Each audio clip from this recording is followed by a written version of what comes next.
That'll keep Wyatt in for another turn. He could go to 1.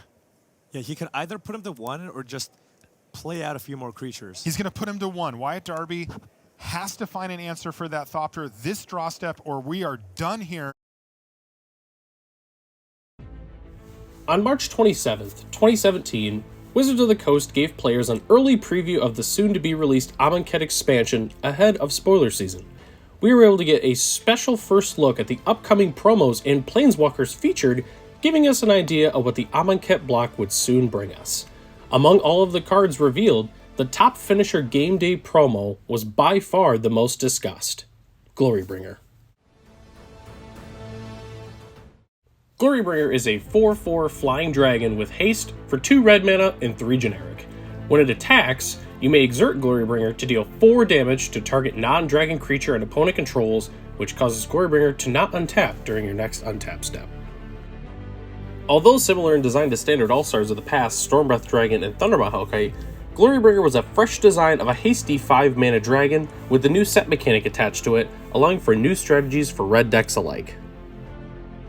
Upon its release on April 28, 2017, Glorybringer was one of the most expensive rares in the expansion, starting at $13, but soon settling down to a fair $5 price tag. Casual and competitive players alike played Glorybringer in a number of decks, including red-based aggro decks, mid-range, and even control decks that wanted to get the game over with within a few attacks. As more sets were released, Glorybringer became the best finisher in the standard format. Being able to answer threats such as Steelleaf Champion and Goblin Chain Whirler, while also getting in large chunks of damage in the air, caused Glorybringer to be in most red decks across the format. Although absent at the top tables during its Pro Tour debut, Glorybringer found itself in 3 of the top 8 deck lists from Pro Tour Hour of Devastation, including the winning deck.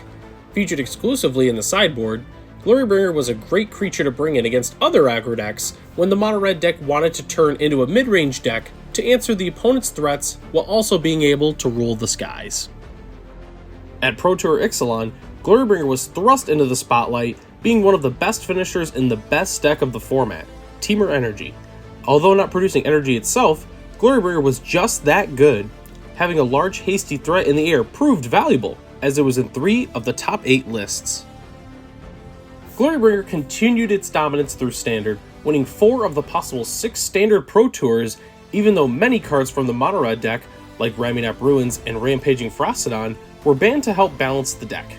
In addition, Glorybringer became a 2-time world champion in the hands of Huey Jensen and Javier Dominguez. Glorybringer was one of the best creatures in its time in Standard and had many amazing moments, with its biggest moment being in the finals of Pro Tour Dominaria. In one of the best Pro Tour matches to date, Gonzalo Pinto and Wyatt Darby were in Game 5 of the finals. With Darby's life total getting lower and lower and Pinto clogging the ground with lots of efficient creatures, Darby's defeat seemed inevitable after starting the match 2-0. When all hope seemed lost, Darby took his final turn at 1 life with 1 draw step left. And the rest is history.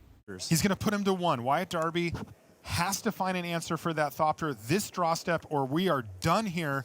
Was that a Glorybringer? That's a Glorybringer. Oh my goodness. Did he just draw Glorybringer off the top of the library? So Gonzalo's at 11. Is there any way he can swing this around? So he blocks Hazoret. He takes 7, 8, 9, 10, 11. Yep. Glorybringer Are you kills, serious? Glorybringer kills Are you Chain serious Whirler. right now? That's 11. But Hazoret gets blocked. Kari's at 3. nothing Soul Star Mage is 1. Chain Whirler is 8, 3. 11. Glorbringer's 4. Did he just That's 11 top deck damage. the Pro Tour That's 11 Glorybringer damage. off the top for Wyatt Darby? He's done the math. Oh, he sends it in. my. Cleals the Chain Whirler. All Pinto can do is look at lethal damage he can't believe. So where is Glorybringer now? Since its printing in 2017, Glorybringer struggled to have success in non-rotating formats such as Modern. From 2017 to 2020, Glorybringer was a solid finisher in Gruul Land Destruction decks, a deck that tries to dismantle the opponent's mana base and play hard-to-answer, high-impact creatures that can end the game quickly. With the creation of Pioneer in 2019, it has finally found a home, where it is the premier finisher in the 2022 Gruul Stomby Pioneer Challenger deck and is featured in many different decks, such as Big Red and Dragon Tribal decks, and can be enjoyed for many years to come. I'm Commander Crane, and thanks for watching.